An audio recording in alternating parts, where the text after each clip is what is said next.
To finish off 2023, Colby Covington is getting a, perhaps slightly gifted, title shot against Leon Edwards. It's a surprisingly fresh matchup. Their welterweight title pictures pretty much completely consisted of rematches ever since Usman won the belt. Today we're going to take a look at both Leon and Colby, assess what they've shown in the octagon, and hopefully have a bit of a clearer idea on what to expect when the two fighters clash. At first glance, this is another striker versus grappler fight, but I do think even some of the more casual MMA fans would recognise this a lot more than that. Colby's never-ending output has proven problematic for many high-level fighters, and Leon has many great grappling exchanges of his own. You may remember him becoming the first person to ever take down Kamaru Usman, but I'd also like to remind you of how Leon completely outclassed the jiu-jitsu of Nate Diaz in portions of their fight. I don't think Colby has ever shocked anyone with wheel kicks or any other flashy techniques, but what he does do works well and works for him. He's known to overwhelm people with punches if he's given a chance, and he does this mainly with ones and twos, with occasional hooks thrown in as part of a long combo. In his most recent fight with Masvidal, I noticed that he did add a couple more wrinkles to his game. He timed a couple uppercuts nicely and also threw an elbow over the top of Masvidal's guard. Something that does concern me is when he goes orthodox, as when he does, he looks considerably less technical, recklessly rushing in with windmill punches. This is how he got dropped by Usman in their second fight, and while I didn't notice it too much in his most recent fight, it's still something I wouldn't be surprised by if Leon, being who he is, can take advantage of it. The other part of Colby's stand-up that could be dangerous is the fact that he does duck his head quite a lot. I've seen him do it when he's pushing forward in combinations, in the clinch, and also when he's trying to set up takedowns. If you've ever been to a Muay Thai or kickboxing gym and you've ducked your head down, you've probably been moaned at because someone could grab your head and knee you in the face. That is theoretically true, but I personally have not seen it happen very often, especially in MMA. Guys like Ilia Topuria, Volkanovski, and Justin Gaethje duck their head a lot, and I've never seen it happen to them. So while Leon Edwards could theoretically catch Colby with a knee as he ducks down, I don't think it will happen. Covington's stand-up is pretty rudimentary, but it's no secret that it's the volume which drowns everyone he fights. When hundreds of punches are coming at you, you're going to be resorted at the very least to countering, which already puts a lot of the current UFC roster out of their comfort zone. Also, since Colby won't stop throwing strikes, countering isn't as simple as waiting until you block a punch and then throw back, as Colby is always throwing something your way. If you think of Piotr Jan, he loves to do it where he'll wait for you to hit his guard. He'll wait until he basically feels a thud on his head, and then he'll swing back, and he catches a lot of people with it. He caught Sean O'Malley quite badly with it when they fought. When you're fighting Colby and he's throwing hundreds of punches at you, the only thing you're really left to do is punch with him, which is going to open you up for takedowns. It's both exhausting and unforgiving, as he always has the wrestling to fall back on if you throw a Hail Mary trying to get him away from you. The matchup between Colby and Leon is pretty intriguing for a couple reasons. Leon has faced a similar style in Kamaru Usman, but I use the word similar sparingly. I'd say Usman is a little more polished and tidy than Covington.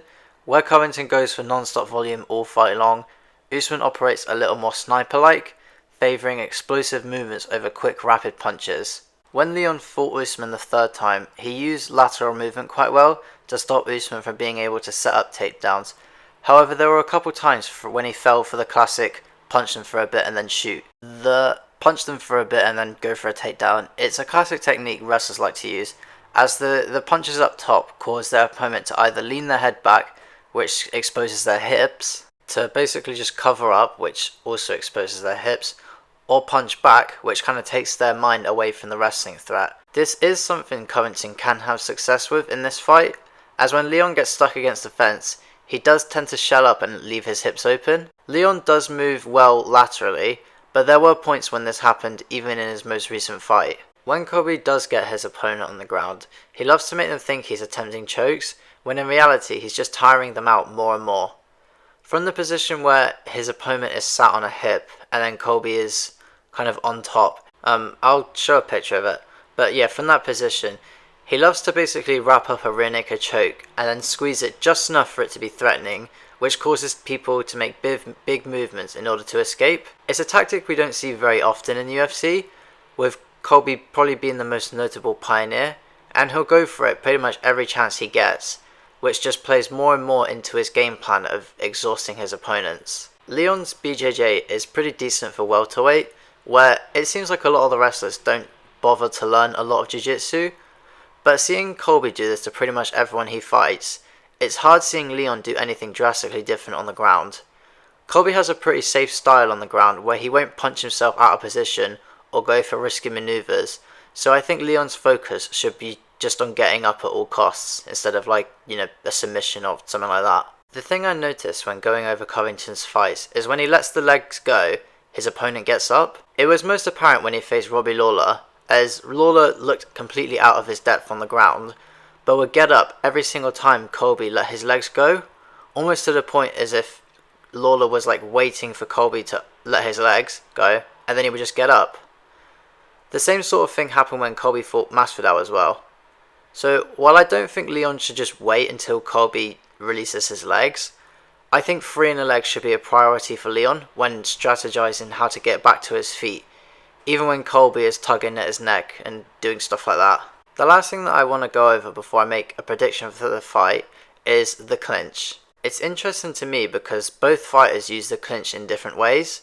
So with Colby, it's a case of throwing basically just whatever he can throw and then finding some sort of takedown. Whereas with Leon, it's all about strikes, stuff like, sliding elbows on the break. It's an interesting clash to me as Colby can duck right under one of Leon's elbows and go for a takedown, or he can get himself caught in a pretty nasty way. My initial instinct is to lean towards the latter, as it looks to me like Leon has practiced clinch fighting by itself a lot more. While watching Colby Covington fight, it's almost like clinches just kind of happen when they do, and it's a case of fighting whatever opening he can. To me, Covington looks a little bit less stable in the clinch, but of course at the end of the day, if you are clinched with someone, you are closer to them, which can make it easier to take him down.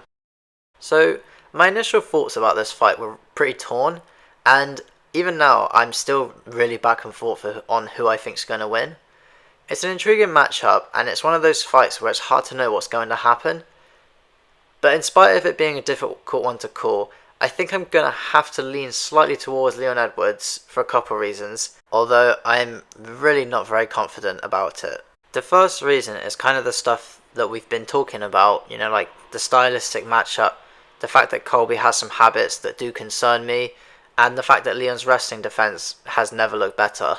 The other reason, and this also makes it difficult when you're looking at predicting fights and stuff like that, is that Colby Covington never fights.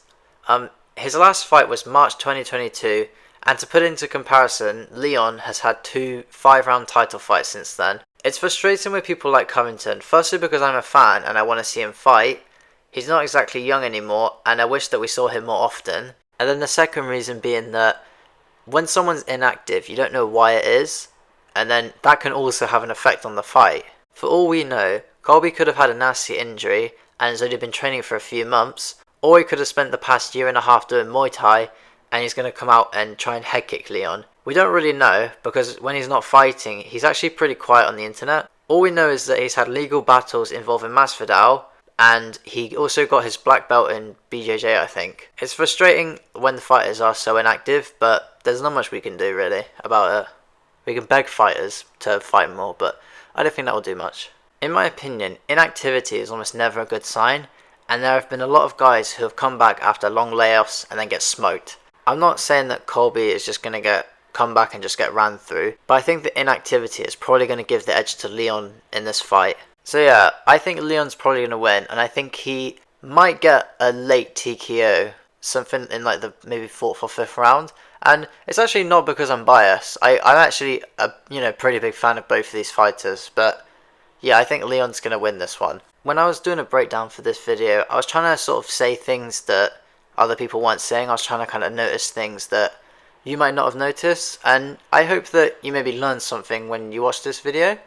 But yeah, that's me done for the day, and thank you for watching.